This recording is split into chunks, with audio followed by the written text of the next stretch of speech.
Kachi had always been afraid of the dark, but that night, he was determined to face his fears. He turned off his bedside lamp, tucked himself under the blankets, and drifted off to sleep. Hours later, he woke to a strange sound. Breathing. Slow, deliberate breathing right next to him.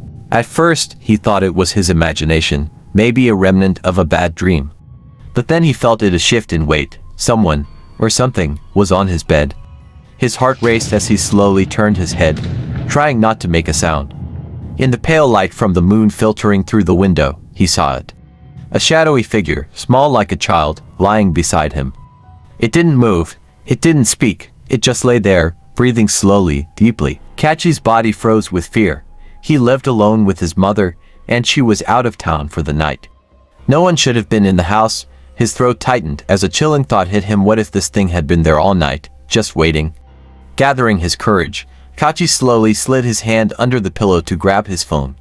But as he did, the figure moved, sitting up in a way that was too rigid, too unnatural. He couldn't make out its face, only its outline, a shadow of something wrong. And then it spoke in a voice that was cold and hollow. "Why are you in my bed?" Kachi's breath caught. He scrambled out of the bed, heart pounding, and bolted for the door.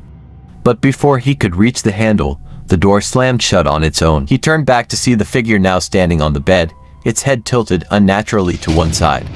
"I said, why are you in my bed?" it whispered again, closer this time. Kachi felt the room closing in, the air heavy with a coldness that seeped into his bones. He squeezed his eyes shut, praying for the nightmare to end. When he opened them again, the figure was gone. But the bed was still warm where it had been lying.